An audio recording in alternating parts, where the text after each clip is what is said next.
ये 26/11 के हवाले से ये जो यूएन काउंटर टेरर मीट हो रहा है, उसमें आई थिंक उसी होटल के अंदर ये सब जो पाकिस्तान के बारे में एक पूरी दुनिया को प्रेजेंटेशन दी गई कि देखो वहां से टेररिज्म एमिनेट हो रहा है।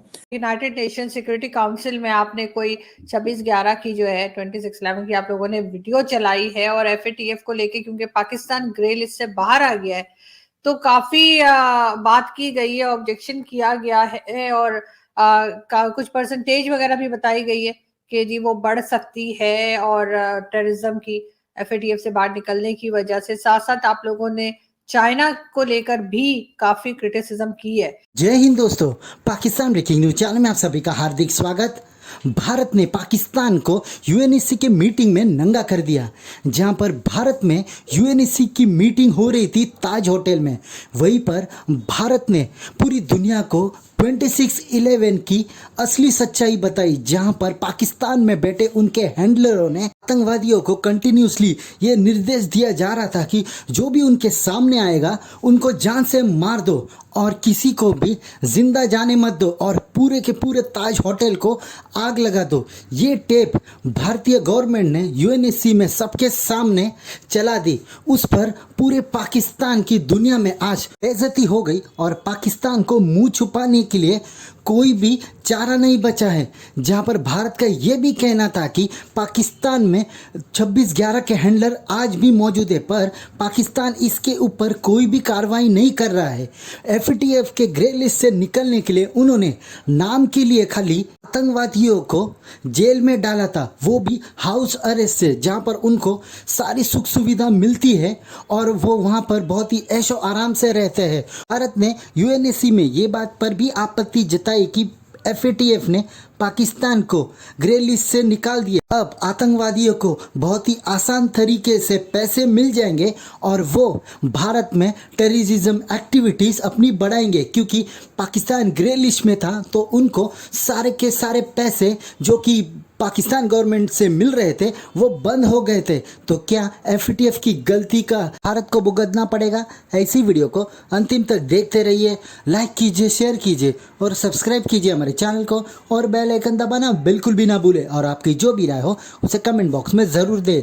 धन्यवाद। ये 26/11 के हवाले से ये जो यूएन काउंटर टेरर मीट हो रहा है, उसमें आई थिंक उसी होटल के अंदर ये सब जो पाकिस्तान के बारे में एक पूरी दुनिया को प्रेजेंटेशन दी गई कि देखो वहां से टेररिज्म एमिनेट हो रहा है। देखिए चीमा साहब, ना इसमें हमारा कोई फ्रस्ट्रेशन है ना कोई वीकनेस है। मैं तो सिर्फ बोलता हूँ कि इंडिया की बिल्कुल क्लैरिटी है इसमें। We are absolute clear that अगर भारत का क्लैरिटी किस चीज में है, भारत का क्लैरिटी इस चीज में है कि Pakistan is the epicentre of terrorism. जो टेररिज्म निकलता है वो पाकिस्तान से निकलता है और जब तक टेररिज्म वहां से निकलेगा हमारे लिए अपने देश का जो प्रोटेक्शन और सिक्योरिटी पे काफी असर पड़ेगा।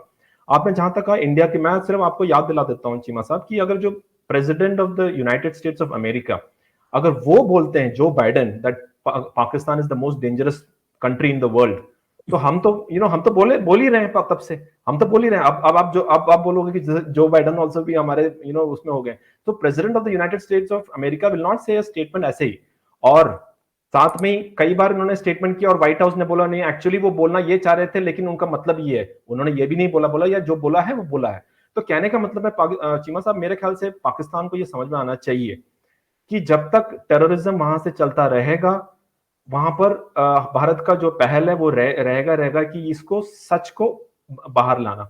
जहां तक एफएटीएफ की बात है, ये बहुत अच्छी चीज थी कि 2018 से लेकर अभी तक पाकिस्तान उसके ग्रे लिस्ट में थी। कई सारे स्टेप्स लिए हैं और आपको पता है कि अगर टेररिज्म को सर्वाइव करना है तो पैसे की जरूरत पड़ती है। एक फाइनेंशियल जो फंडिंग है वो बहुत बड़ी चीज होती है। अगर आप फंडिंग को कट करोगे तो टेररिज्म कुछ हद तक आप उसको रोक सकते हैं। तो एफएटीएफ में जब ग्रे लिस्ट में था तो पाकिस्तान ने कुछ कदम फोर्सफुली उनको लेना पड़ा, ये आप भी मानते हैं, मैं भी मानता हूं। तो हमारे इंटरेस्ट में ये है, दुनिया के इंटरेस्ट में ये है कि वो कंटिन्यू रहे। आपको ही पता है कि आज की तारीख में भी पाकिस्तान के अंदर कई सारे ग्रुप ऐसे हैं जो बिल्कुल फ्री स्टाइल घूम रहे हैं। तो उनको काबू में करने के लिए एकमात्र जो हमारे पास नॉन लीथल मेथड, बिना हथियार के मेथड, यही है कि फाइनेंशियल जो चीजें हैं उसके अंदर काबू करें।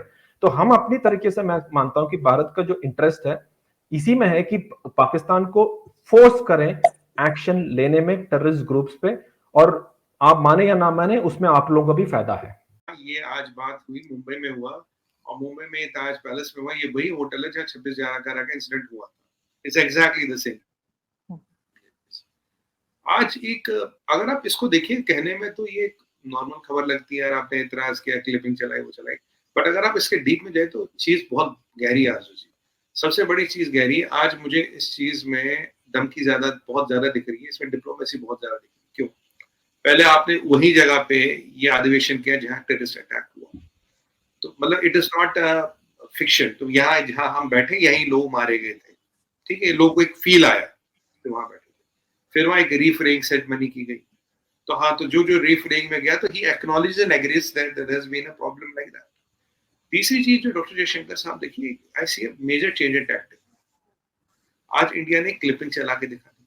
यूजुअली ऐसे क्लिपिंग चलाते नहीं कि देखो जी ये जब हो रहा था जिस होटल में आप बैठे, तब यहाँ पे ये जो मीर है, मेजर मीर है शायद इसका नाम, ये यहाँ से डायरेक्ट कर रहा था कि ऐसे करो, वहां जाओ, यहाँ जाओ, ये जाओ, वो जाओ। तो मतलब एक उनको एक फील दिया गया, एक मतलब एक 360 डिग्री का एक रियलिटी चेक बताया गया, ये हमारा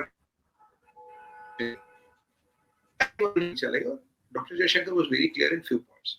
पहली बार उन्होंने बोला, देखिए जी, जब तक टेररिज्म को पैसा ना मिलता, टेररिज्म को चलने के लिए पैसा चाहिए, तंजीमें तब तक चलती है जब तक पैसा आते रहे।